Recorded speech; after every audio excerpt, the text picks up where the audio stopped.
controversy concerning elephants in the African nation of Zimbabwe. Its government is planning to cull or kill off 200 of the animals because of a drought that's straining resources in the region. Several African countries have declared a state of emergency because of the lack of rain. Zimbabwe's government says there are 84,000 elephants in the nation and that culling 200 of them is not a significant amount. It plans to give their meat to people who need food and add the tusks to its large stockpile of ivory. Now, it can't legally sell that ivory because there's a global ban on that. But the government says the elephants are overpopulated in Zimbabwe, destructive to the ecosystem, and potentially deadly to people when they're driven to human settlements in search of food and water. Conservationists say the animals are more profitable alive than dead because they bring in tourists, and that culling them will discourage people from visiting. Activists also say the government needs to find more eco-friendly ways of dealing with drought than by killing elephants. But the country says it doesn't have the resources to relocate the animals. It's not the only nation planning to reduce their numbers. Namibia says it's also preparing to eliminate 700 wild animals, with several dozen being elephants, according to the AFP news agency. It seems there are no easy answers in a part of the world whose water and grazing areas are drying up.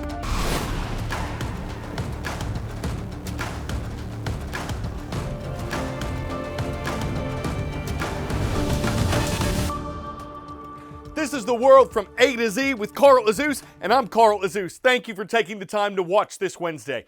The Middle Eastern nation of Iran has launched another missile attack against the Middle Eastern nation of Israel. It reportedly included almost 200 missiles. Israeli officials say most of them were intercepted and no serious injuries or damage to Israeli military sites was reported.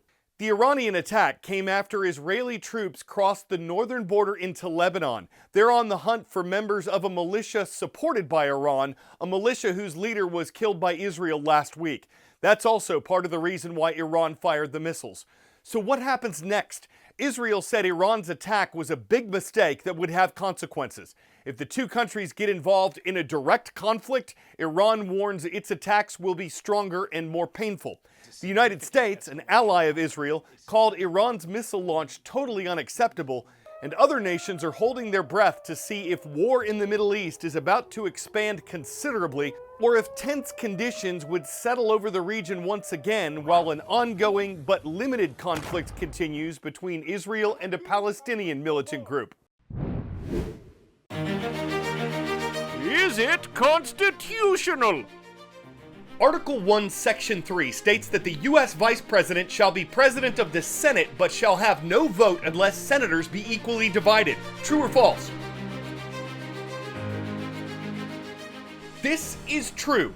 Throughout American history, hundreds of deciding Senate votes have been cast by the Vice President. And while so much focus in this election season has been on the presidential nominees, Kamala Harris and Donald Trump, the two people hoping to become the next U.S. Vice President met last night in New York City for their one and only debate. The Republican vice presidential nominee is J.D. Vance. He's a U.S. Senator from Ohio who served in the Marine Corps, graduated from Yale Law School, authored a book, and started a business. The Democratic vice presidential nominee is Tim Walz. He's the governor of Minnesota who served in the U.S. Army National Guard, the U.S. House of Representatives, and worked as a teacher and coach. Both candidates were hoping to earn votes in a close presidential race.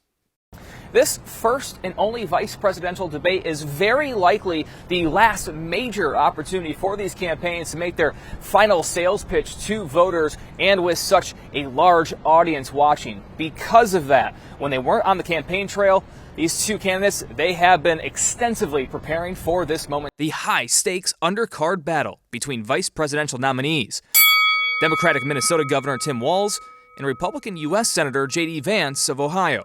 The first and only scheduled debate between the two, with both campaigns trying to win over undecided voters in the final leg of this election. The Harris-Walz campaign signaling early they want this debate to be about the issues they believe play to their advantage. J.D. Vance, who's about to be on the debate stage, came out and announced what that plan was, and it was putting people with pre-existing conditions back into these high-risk pools that cost them more money and could actually eliminate their health care coverage.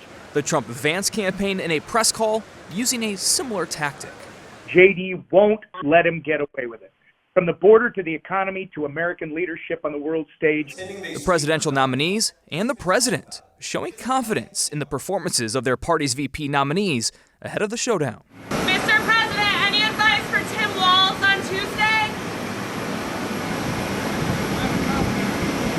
Did you offer him any personal advice? No, he doesn't need it. Oh, well, we've been speaking a little bit back and forth. I think he's in good shape. In New York, I'm Brian Abel reporting.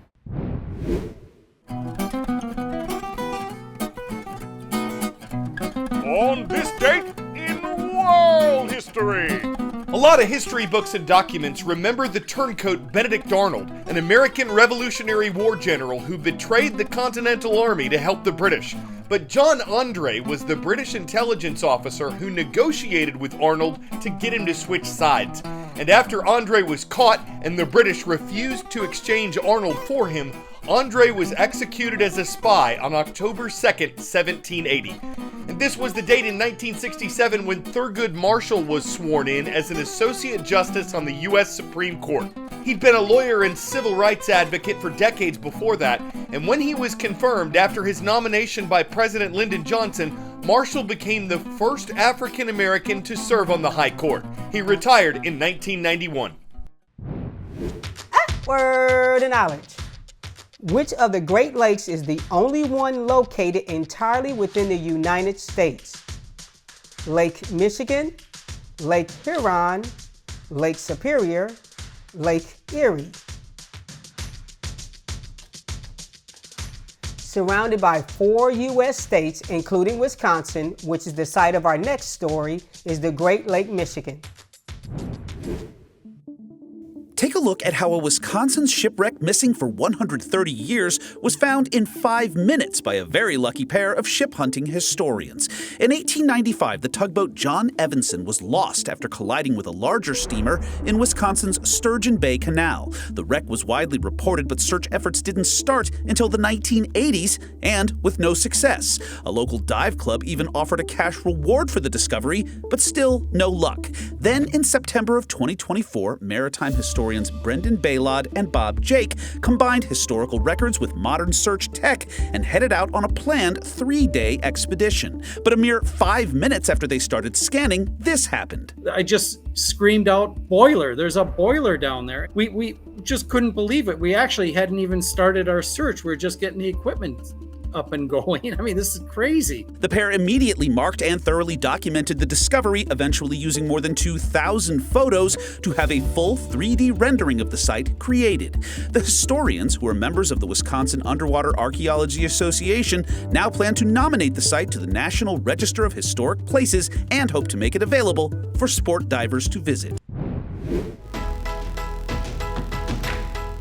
Give me a home where the bison roam. Yeah, that's close enough. We found some bison in Miss Haig's class. We're thankful to be part of your day at Hot Springs School District. It's in the city of Hot Springs, South Dakota.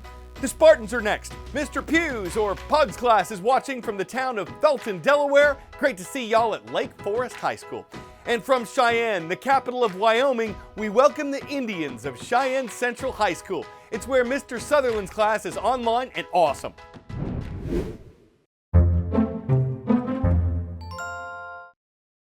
If you study octopi for 120 hours, you're going to learn something. These animals are smart, complex, and capable of considerable camouflage. But a new research effort found that octopi often work together with fish to find food. And if a swimmer was caught slacking on the job, the cephalopod might reach out and smack it. Yeah, like that! The study found that fish sometimes swim with octopi to scout out potential prey. If another fish tried to crash the party, smack! If a fish in the group wasn't helping, smack! Freeloading fish wanting to talk smack are taking a radu-lotta risk. Octopi are quick to invertebrate anything that takes them for a sucker. Muscling in on the swim would take a lot of gil. Stealing away prey, don't even ink about it. Anything is octopossible with an animal that's 8-armed and dangerous. Thanks for putting up with the puns. I'm Carl Azuz for The World from A to Z, and you mean the world to me.